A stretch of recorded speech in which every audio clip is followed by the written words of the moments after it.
Good afternoon. I'm Gerald Roman Nowak III. I'm a graduate teaching assistant with the Department of Sociology here at Wayne State University. The primary focus of my research agenda is racial inequalities in consumer markets, but specifically the full-service restaurant industry. Today I'll be giving a presentation which includes the preliminary findings of my master's thesis research. This study was initially conceived of in 2017 and has been done with the guidance of my committee, Dr. Sharon Montezer, Dr. David Marola, and Dr. Zachary Brewster. Before I begin, I would like to thank the Humanities Center for allowing me to give this talk today. It is truly an honor to be doing this brown bag talk because it is typically reserved for faculty. So Dr. Edwards and Shamira, I just want to say thank you. This project is entitled The Effect of Server's Race on Customer Appraisals in Full-Service Restaurants. The 2008 election of Barack Obama was accompanied by commentary from various pundits that America was living in a post-racial society. And in fact, according to a public opinion poll taken the year Barack Obama was elected, 50% of white Americans viewed black Americans as having achieved racial equality. Despite post-racial rhetoric, there is evidence that exists that racial discrimination remains pervasive in our society. For instance, a recent study has indicated that whites are still more likely to obtain a home loan than blacks or Latinos.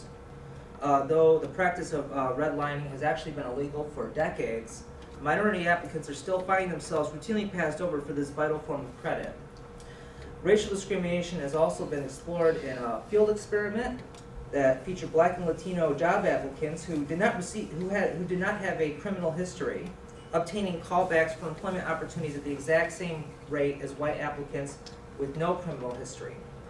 And we need only to look at the nation's most populated city and the execution of stop and frisk for additional evidence that racial discrimination still affects the lives of black Americans. In New York City, we observed 160,000 stop and frisk incidents in 2003, and it increased to over 600,000 by 2011. 54% of the stop and frisks involved blacks. By comparison, 45% of New York City is white and 25% is black. Thus, there is a clear overrepresentation of blacks in the practice of stop and frisk. Not to mention, there is strong evidence of black folks being racially profiled by police officers, security personnel at retail outlets, and in restaurant service workers. Racism is alive and well, with study after study revealing its continued bearing on the well-being of black Americans. It is this enduring survival of racism in the workplace, specifically, that is of interest to the present study. Victims of workplace discrimination can endure some severe consequences, as you can see. In addition to the items listed here, workers that endure racial discrimination can suffer attendance problems, and there is also an increased likelihood that they will leave their organizations. We also see an established link between racial discrimination and decreased employee wellness.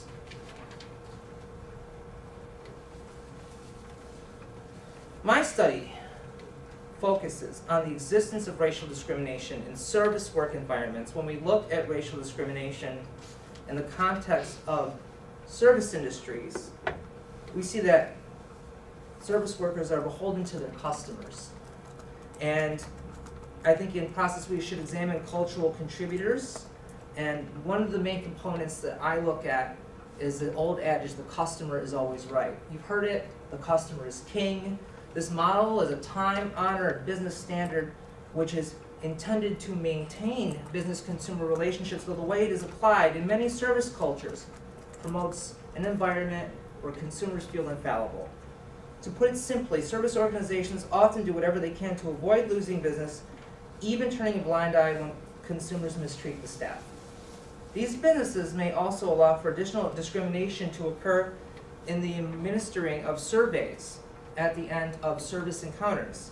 Such service appraisals have become a widely used tool. Industry stakeholders use consumer appraisals to evaluate their staffs if an employee scores high in these evaluations, they may get promotions, they may get pay raise, but if they do poorly, there's bad things that can happen to them. They may get demoted, they may lose hours, they may lose shifts, in fact, they may be terminated. So why does this matter? It is quite illegal in the United States to discriminate against an employee based on the color of their skin. If customers are evaluating black employees more punitively than whites in their appraisals, the resulting action taken by employers against these employees is potentially unlawful. So the literature on consumer discrimination against service employees is actually quite sparse, but there are several crucial findings which have built a justification to perform my research. For instance, researchers in New York City collected observations, 492 of them, in fact, of consumer cashier interactions at McDonald's and Burger King restaurants. What they found was that consumers preferred to interact with cashiers of their same race. Another study made use of data, that's the second one, that was derived from over 1,000 tips given to a racially diverse sample of drivers from a single cab company in New Haven, Connecticut. The authors found that black drivers were tipped less than white drivers. We narrow the scope of our literature to the restaurant industry here. Here we see a study where authors set out to examine racial discrimination directed towards waiters and waitresses. Researchers analyzed tipping data derived from a single corporate restaurant during 3 shifts from 11 a.m. to 4 p.m. The consumer who paid the bill, and this is at a single corporate restaurant, the consumer who paid a bill also took a survey where they rated their satisfaction level with the service that they were just providing. Interestingly, black waiters and waitresses did not receive an increase in their tips as the perception of their performance increased. Whereas white servers in this study, when they were perceived by their customers to have done better, they were given a pay raise, that their tips did in fact increase. In this particular study, the effect of consumer satisfaction on tip was strong for white servers, but flat for black servers. The same data from the previous study, from the last slide, was reassessed in 2011. The analytical focus of this paper was consumer evaluations of servers' promptness, attentiveness, friendliness, and appearance. As you can see, the authors advanced this line of inquiry a step further by demonstrating that restaurant consumers gave better ratings of their server's promptness and attentiveness when the server was of the same race. In the 2014 study, we see that consumers exiting a moderately priced restaurant were recruited to take a survey which asked them questions about their dining experience. There were 394 in total. Researchers did this to assess the effect of server race on tipping patterns.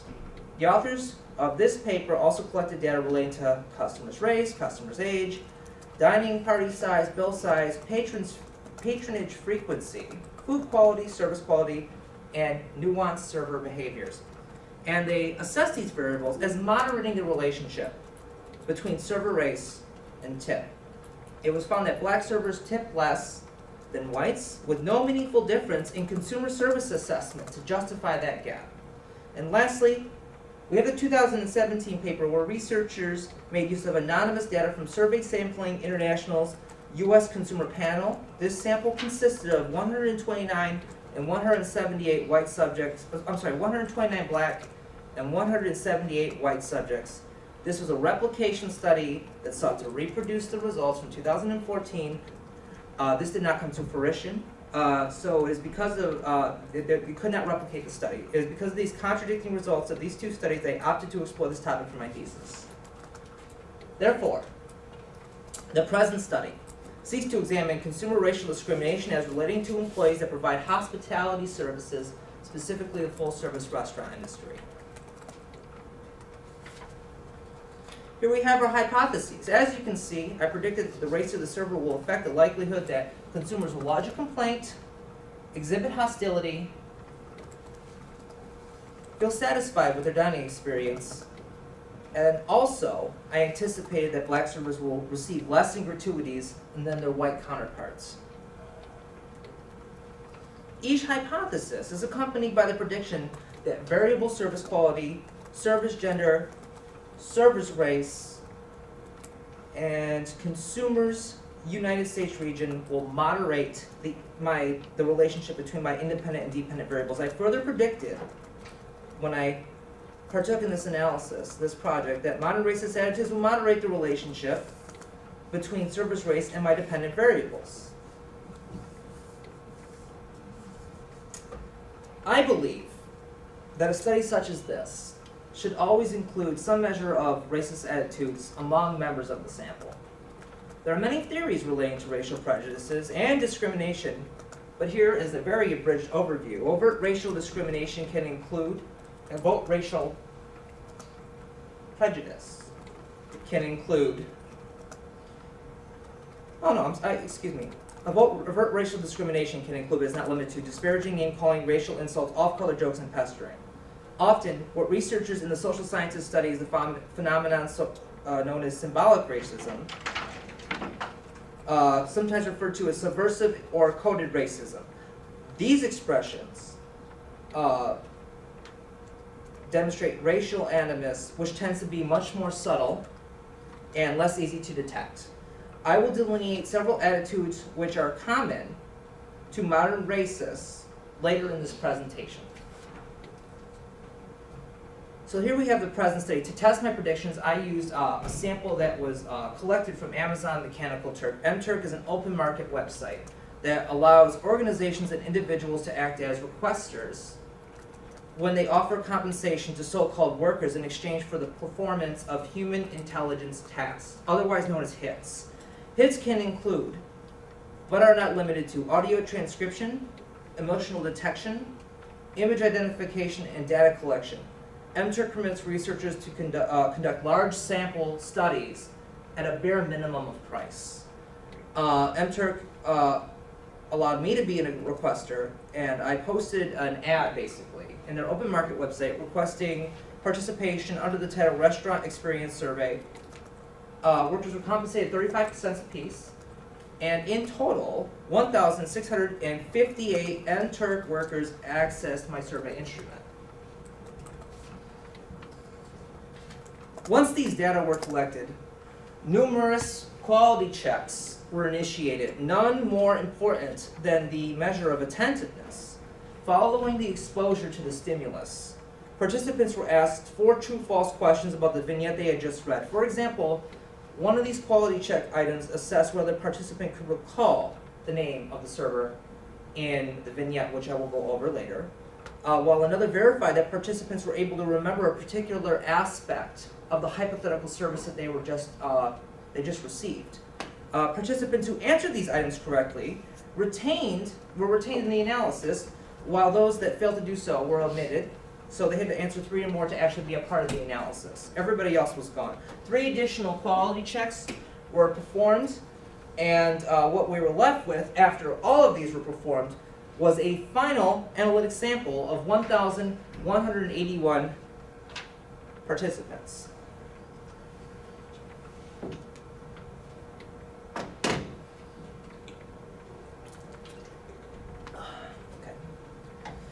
This study utilized a 2x2x3 between-person factorial survey design. Specifically, respondents were asked to read a hypothetical dining vignette wherein servers' race, we had black servers and we had white servers, and this is my independent variable, by the way.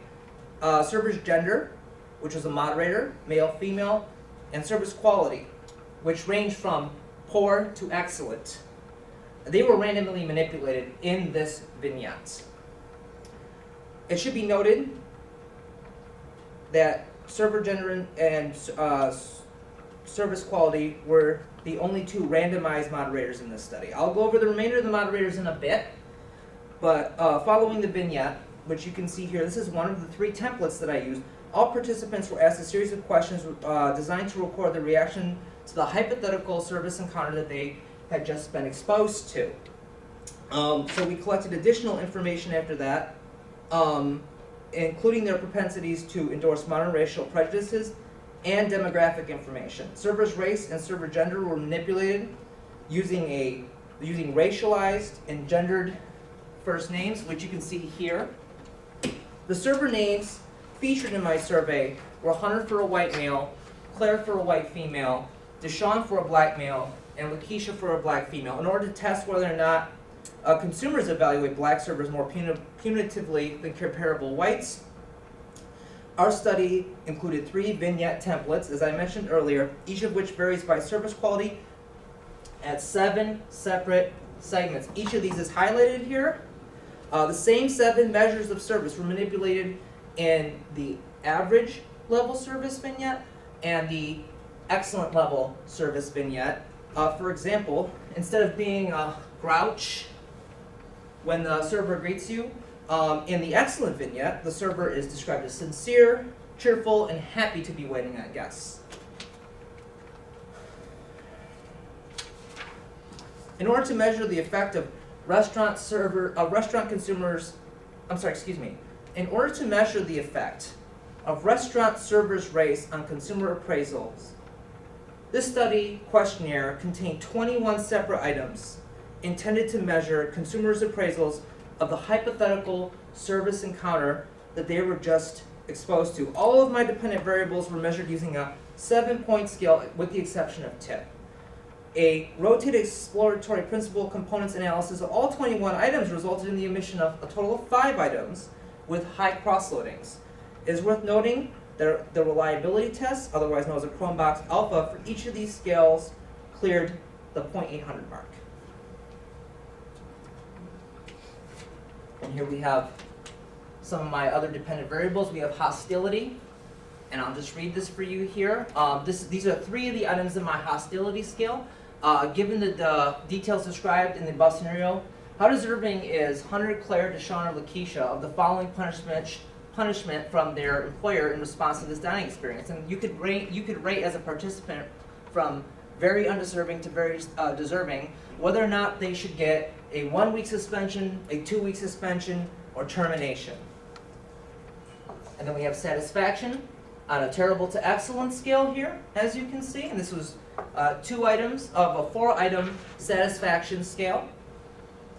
And then finally, we have tip amount, where we basically said, if the bill were $47.50, how much would you tip this person?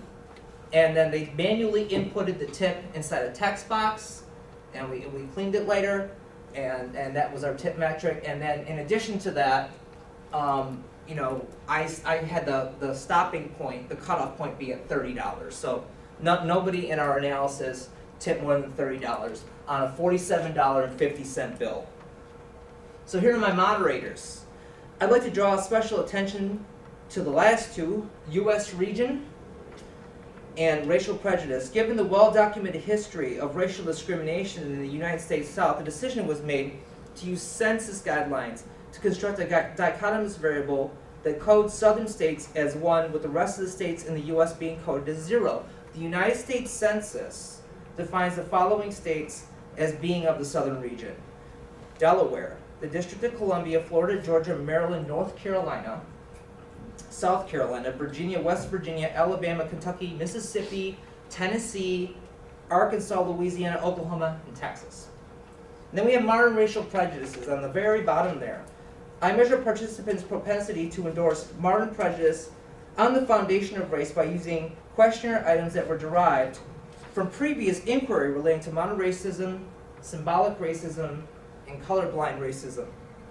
Participants were introduced to this question block with the prompt, in the study I am also interested in learning more about people's thoughts and attitudes towards race relations in the United States.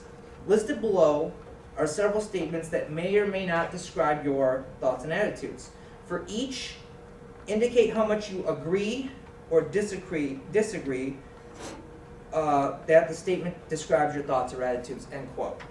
Therefore, participants indicate on a 7-point Likert scale, thereafter, participants indicate on a 7-point Likert scale the extent to where they sanctioned or did not sanction, strongly disagree or strongly disagree, the statements which included several of the following. Whites are responsible for much of the tension that exists in the United States today. This particular item was reverse coded. And then some of the other items I used to measure racial prejudice included racism may have been a problem in the past but is no longer a problem in the United States. Social policies such as affirmative action discriminate unfairly against white people. And the last one I'm going to demonstrate for you today is blacks have more influence on policing and law enforcement policies than they ought to have. So in sum, there were 9 of these items, and higher scores on this scale were indicative of greater levels of racial animus towards blacks. I further should mention that all of my dependent variable scales, save for tip, were averaged rather than summated, and the reason I chose to do this is because I prefer average scales because it retains the original metric.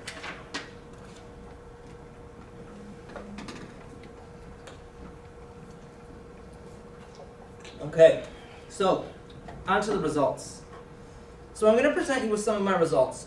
For this analysis, I split my main analytic sample into 2 subsamples, and they were differentiated on the basis of the race of the server. This is a very clean way to test for interaction effects, of which there were 3. So here are my main effects. If you look on top, those first 4 rows, you can see that there were virtually no difference between black-white server means. In this sample, there exists no main effect of server race on consumer complaining, hostility, satisfaction, or tip amount. But if you go down, you can see that there's a pretty even distribution of randomized service quality, the gender of the server. There was almost a 50-50 split of the subject's gender. And then we get down to the race of the subject here, and we see about 70% of the subjects were white, and 30% were race other than white. The region, there's quite a few people in the sample, about 40% that were from the U.S. South, and the average rating when it came to the racial prejudice scale was 2.24.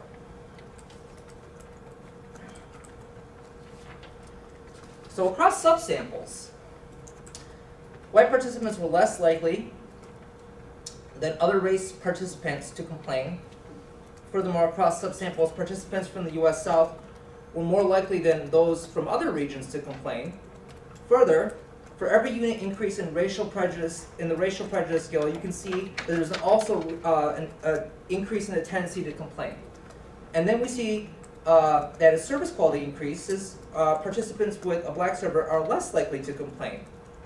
When we examine Model 2, on the right, we see similar trends. As service quality increases, hostility decreases. Across subsamples, white participants were less likely than other race participants to exhibit hostility. Similar to Model 1, let me go back here. Similar to Model 1, we see greater levels of hostility from U.S. Southerners than our other region reference group, and also that racial animus increases at the same, let me repeat that, and also that as racial animus increases, so does hostility.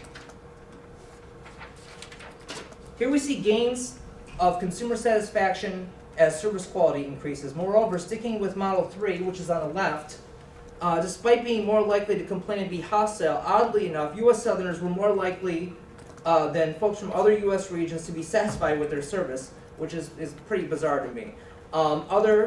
Also following the exact same pattern as Southerners, if you remember from the first 2 models, those who endorse modern racial prejudices have the same trajectory, as in for every increase in modern racial prejudice on our scale, we also see an increase in satisfaction.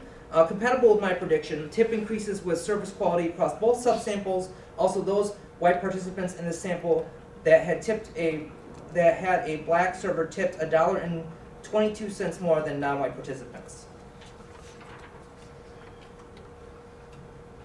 And here we have our last table.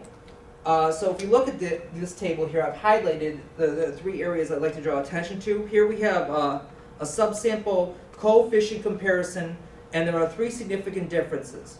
In the satisfaction model, there is a black server minus white server coefficient difference for server's gender and subject's race. There's also a positive coefficient difference between subsamples with subject's race as being predicted of consumer satisfaction, and there is also a coefficient difference in the model predicting There's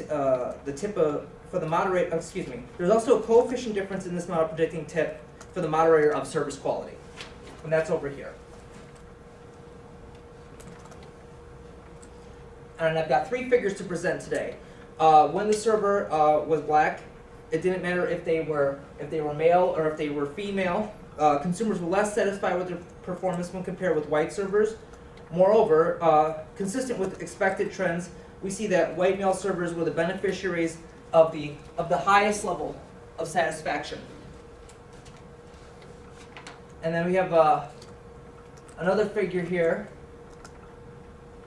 And we see in this figure that regardless of the, what I'd like to draw attention to is regardless of the race of the subject, that white servers were actually shown preference here over black servers. So in both cases, that is the trend that I'd like to draw attention to. And then here, our last interaction is the most interesting, at least to me.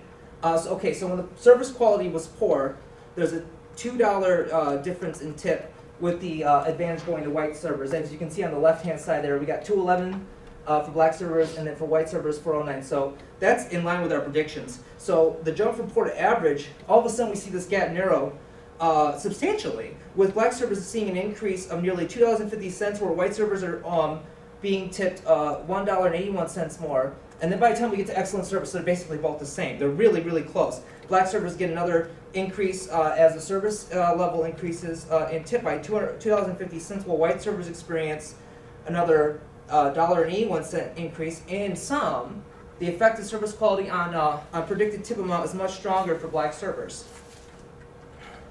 All right, so my conclusions. So to conclude my presentation, I'd like to reiterate some of the positive. I'm a social scientist in the infancy of my career. And I set out to examine the prevalence of discrimination amongst consumers towards service providers. In this sample, when examining main effects, I found little evidence of the discrimination that I was looking for. This is positive news. Only under certain conditions, such as the interaction from the last slide, did I find evidence in this sample of consumer discrimination. Perhaps the most perplexing component of my thesis research was the fact that monoracial prejudice did not increase the likelihood that one would discriminate against black servers. This was true across all four of my dependent variables. An explanation for this is that modern racists in the sample were not sensitive to the racialized names that I used in my vignettes. Perhaps if you perform this type of experiment using pictures with black and white faces instead of names, these modern racists would be more prone to discriminate. I recommend further research here. Another interesting aspect of my findings I'd like to reiterate is this. Consumers were more likely to be satisfied with Hunter's service. The sample overall was sensitive to the intersection of race and gender when appraising service, but only for the dependent variable of satisfaction. I intend to explore the variables that were included in my two-way interactions even further as my analysis continues in different combination through three-way interaction analysis. For example, I'm eager to examine the effect of service race, service gender, and service quality on predicted tip amount. So, I'm going to close with this question. Why should we continue to explore this issue? The United States restaurant industry currently employs more than 2,500,000 waiters and waitresses, a figure which is expected to grow by 7% between now and 2026. These workers tend to have little job autonomy, leaving them at the mercy of their customers and their employers. By allowing the consumer to determine the income of waitstaffs, many U.S. restaurants are potentially perpetuating an avoidable form of inequality. And when we're talking about restaurant workers, they determine the income both by tip, and they determine the income based on punishments and incentives based on their appraisals. If there exists, going back to tip, only a 1% average tip difference from black servers to white servers, the resulting annual income disparity is certainly worth noting. Under this scenario, a white server earning 18% gratuity on $3,500 in sales per week grosses an annual tipped income of $32,760.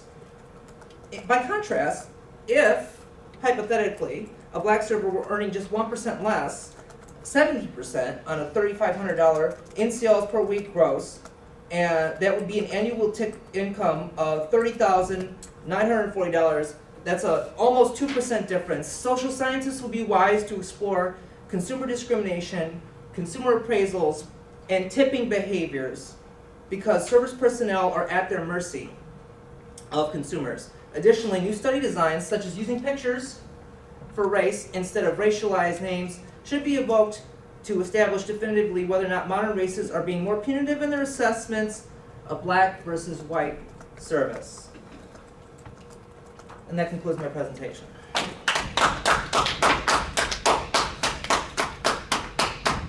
Thank you. Questions, please. See Dave writing. I'm sure he's got plenty. Anybody? You said there's two studies that you did with the Brewster group. One, the second study did not replicate the results of the first study. Yeah, so they couldn't replicate the results. We'll go back to that slide. So what was the problem there? What's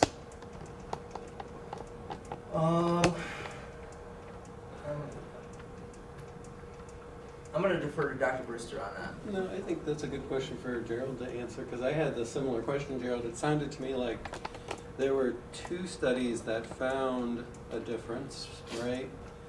Lynn et al. And the first one, the Brewster and Brower. No, the Lynn et al. And The Cocroft. and Brewster Lynn. Yeah, right. So those two showed this difference. Then the second study that Zach did and now your study did not show the difference. But it seems like there's one specific thing about the two that showed the difference compared to the two that didn't, and it goes directly to one of the main limitations of your design. And what would that be? The main limitations of my design. One of the main limitations of your design could be directly related to why those other studies haven't been replicated. Can you repeat the question? So where did they get the data for the Brewster and Lynn and the Lynn et al.? I believe it was direct observations, right, Tech? Exit surveys. Yeah, during exit surveys during dinner, Okay. lunch or dinner. It doesn't matter. But then where did you get the data for the Brewster and Brower and now your study? Where did that data come from? A panel. One of them, I believe, a consumer survey panel. 394 people. Yeah, but what was the research design? It wasn't direct observation. Yeah, so these people didn't actually have dinner No. and experience service. They read a short description. Yes. That's correct. So could that be part of the issue? Absolutely.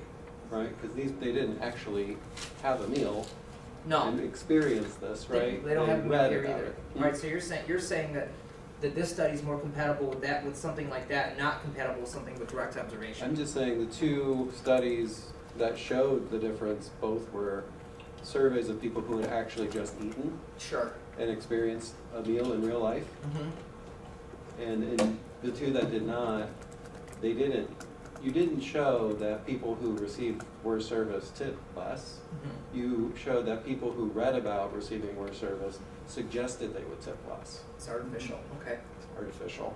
I understand, and I'm going to address that as I continue to develop this thesis. I'm going to address that more thoroughly. Because it's possible that the mechanism is really, I mean, if you are out to eat and you're getting poor service, you start to get annoyed, right?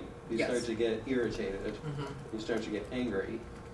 And I don't know that the design here can really, if the mechanism is an effective response, Mm-hmm. Through affect, negative affect is what leads them to poor tips. Mm-hmm. And that's, sort of taken out differentially on black and white servers. Uh-huh. Then the vignette design, But that's it whenever struggled to find that, But you can make the same argument for anytime we do a vignette design, you're creating artificial circumstances. And No, you if I have you read something and my design is people who read something respond differently. I guess that's fair. Okay.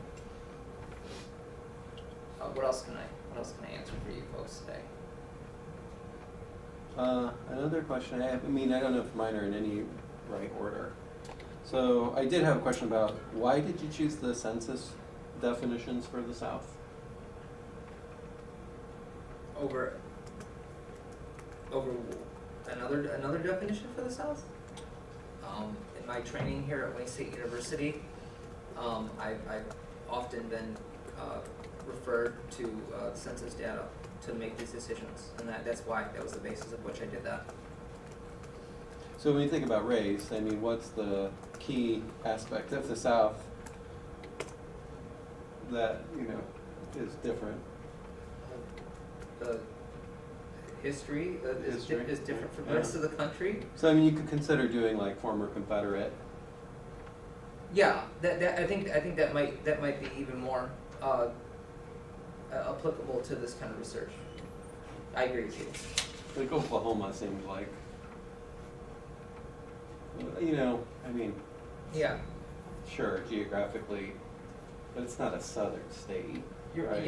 you're right. There wasn't just that one. There was at least three Mhm. that were borderline. Borderline, And maybe diluting any possible effects. I concur. I mean, it's just a control variable, right? Yeah, but I still concur with your assessment. Anything else? I mean, I have a few more, but I don't want to. Dr. Brewster, do you have anything for me? Go back to your predictions.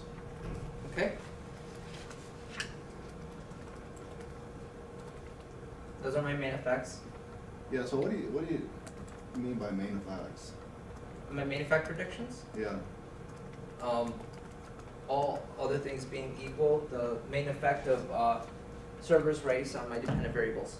Okay, so you're talking about the experimental effects Yes, of your manipulation. So that's right. Then go to your next predictions. Can you elaborate on those predictions? They're not very meaningful. Oh, I guess I omitted direction here, for which I apologize. I will remedy that.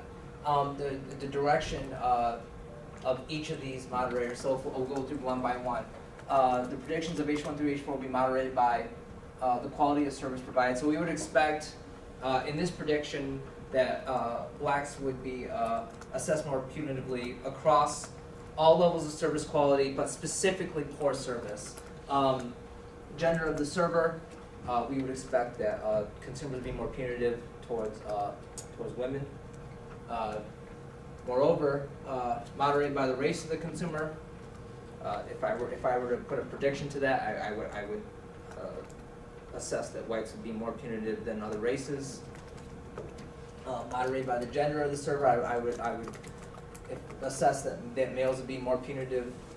Geographical region, we've discussed that, and then obviously modern racial prejudice. I would assess the direction of that to be people. As prejudice goes up, punitiveness also goes up. Satisfaction goes down, tip goes down. So, all good. So go back to the last one. Yeah. So then what's not necessarily clear is, go to the next one. Mm-hmm. Why don't you test any of these? I'm sorry? Go back to the very first slide.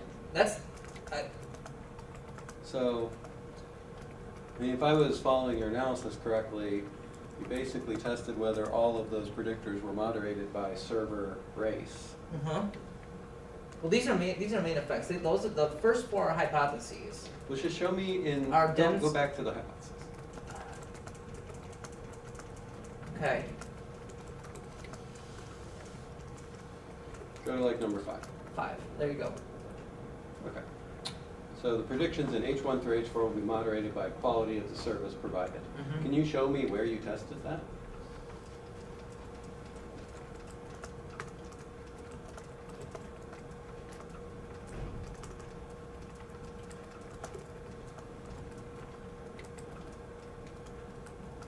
Well, the example given is figure 3. Right? But go back to the regressions, because in these, you're looking whether or not the effect of service quality is moderated by race, Okay, right? yes. Service Not- quality moderated by race. Yes, not whether all 4 of your initial main effects were moderated by service quality, I follow you so far. right? So you Yeah. really only need one moderation hypothesis. Okay, Well, then you could be more specific by making, being, because you're really looking at race of the the server. server as the moderator, Understood. right? Okay, So it would really simplify, The your design. hypotheses. the predictions. Yeah. Okay, Yeah, and I think if we were to mix and match, like you don't look at whether the gender of the server is moderated by service quality. thank you for that assessment and that critique. I'm gonna get with you, we're gonna revise this. Anybody else? Okay, well, thank you for the questions and for the advice and the critiques and watching my presentation. I think your NCSA presentation promises to be a